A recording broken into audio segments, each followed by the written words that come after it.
Alors, pour moi, on n'invente jamais rien, donc la tradition, où qu'on soit, il ne faut jamais l'oublier. Moi, je suis arrivé dans la maison en 2001. J'ai eu la chance de travailler avec les parents pendant 6 années.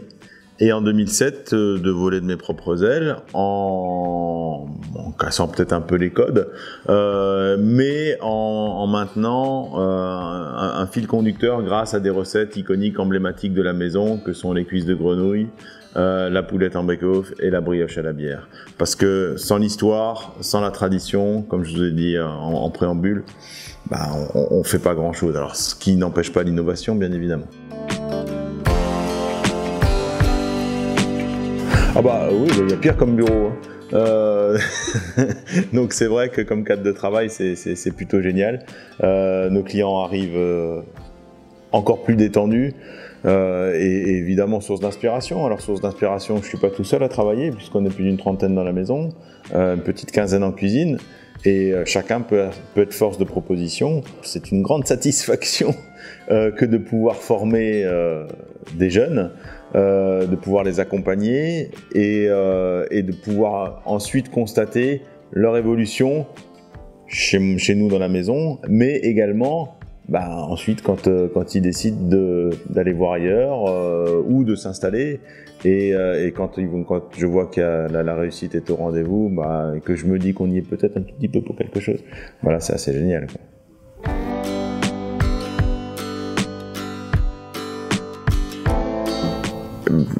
Bon, ça fait... Alors, on n'a pas la date exacte, mais non, ça doit faire 45 ans que les cuisses de grenouille sont à la carte.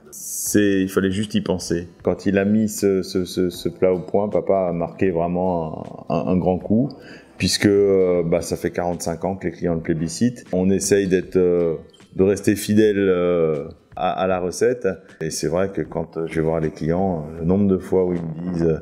Ah, c'était bon, mais alors les cuisses de grenouille, ou alors mention spéciale pour les cuisses de grenouille. En bon alsacien, je pense être assez chauvin, donc tout ce que je peux trouver de qualitatif autour de moi, bien sûr je saute dessus. Bon, je pense qu'aujourd'hui on peut encore se permettre de servir du poisson de mer, dans la mesure où les ressources sont bien gérées, il n'y a pas de problème, quoi. Noble cause, j'ai été sollicité pour la première édition il y a de ça 10 ans. Et je crois que depuis 10 ans, c'est une réussite. Donc quand vous êtes venu me chercher cette année pour pouvoir reproposer à nouveau mes services, bien sûr j'ai accepté de suite. Pourquoi pas? Non, mais c'est là, on est en pleine saison, la carotte finalement... en plein hiver, on pourrait s'attendre plus à du potiron ou du céleri ou du panais, mais quand j'ai dit que j'avais accepté tout de suite, j'ai peut-être tardé un petit peu et j'ai des collègues qui se sont engouffrés sur ces produits que je viens de vous citer et ce qui m'a permis de partir sur la carotte. Et la carotte, de l'associer, c'était une petite demande de l'association également, de pouvoir proposer une soupe qui puisse être à la fois végétarienne, voire même végane, et de pouvoir associer la carotte au sirop d'érable pour éviter le miel ou le sucre.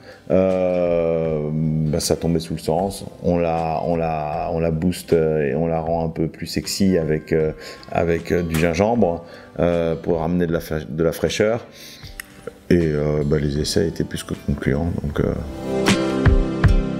je viendrai vous voir avec grand plaisir le 15 décembre en fin d'après-midi.